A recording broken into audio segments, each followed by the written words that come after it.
Pimpinan dan pengasuh Pondok Modern Tasaka KLH Anang Riksa Masyadi MA PhD menjadi pemateri dalam pengajian pimpinan yang digelar oleh pimpinan daerah Muhammadiyah Pemalang Ahad 21 Januari 2024 di kantor PDM Pemalang.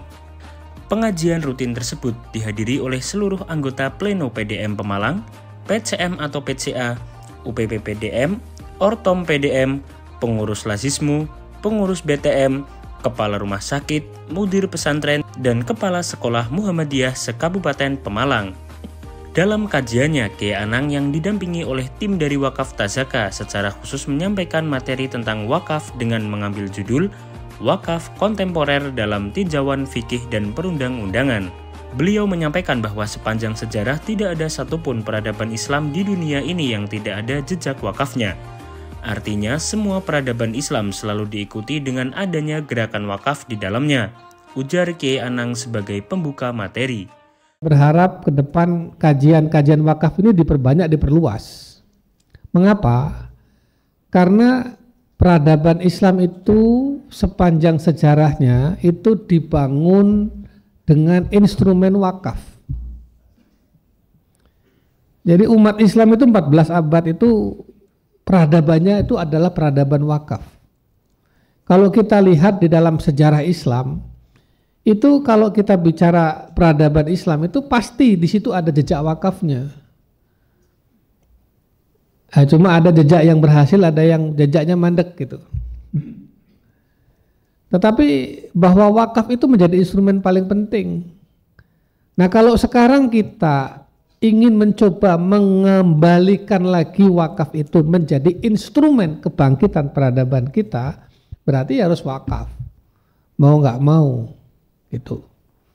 Ya, itu sebagai mukadimah.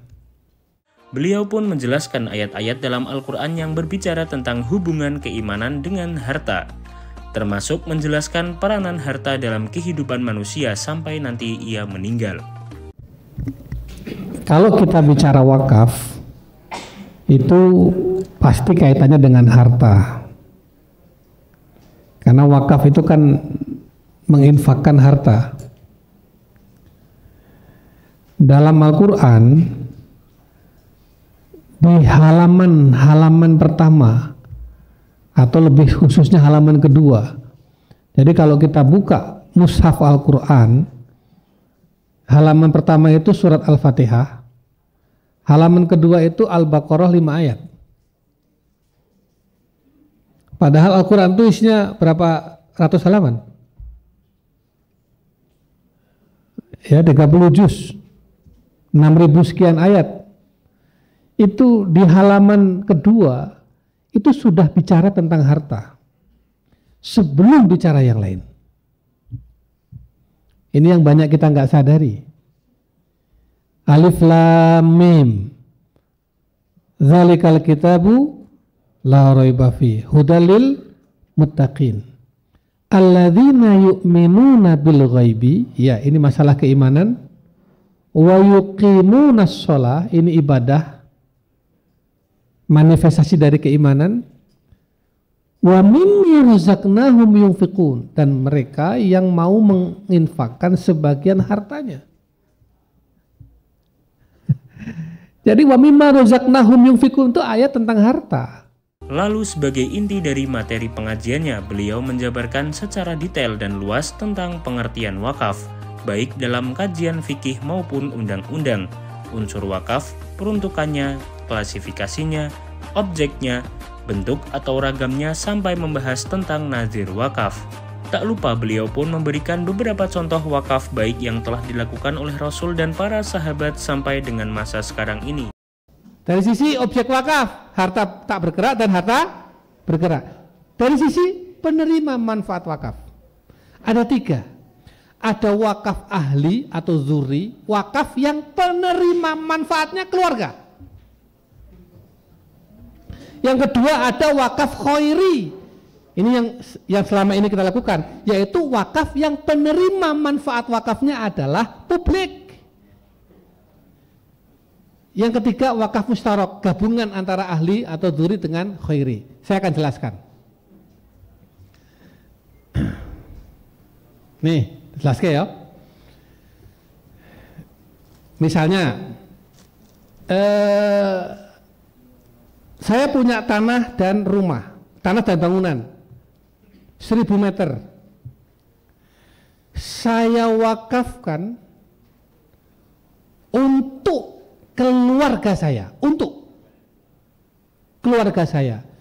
Yang dimaksud keluarga saya adalah anak saya, mantunya, dan cucu-cucunya sampai ke bawah. Berarti apa? Tanah ini statusnya adalah aset wakaf, nggak boleh dijual, nggak boleh diwaris, nggak boleh dihibah. Tapi tanah ini nanti kalau produktif dibangunlah hotel di tanah itu, dibangunlah pom bensin tanah itu, dibangunlah apa misalnya toko tanah itu, berarti kan menghasilkan toh? Hasilnya dibagi kepada anak cucu tadi. Jadi wakaf yang diperuntukkan untuk keluarga. Apa bedanya dengan waris? Beda. Kalau waris diperuntukkan bagi ahli waris, dan itu ada aturannya.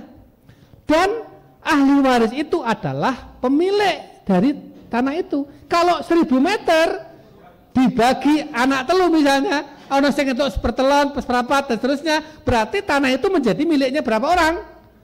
3 orang. Kalau anak yang pertama meninggal, berarti jatahnya anak pertama ini diwaris kepada cucunya lagi toh. Kan begitu kalau waris. Kalau ini bukan. Tanah ini bukan milik lagi si A, si B, si C. Tanah ini adalah aset wakaf, tapi manfaatnya buat kalian semuanya. Jelas?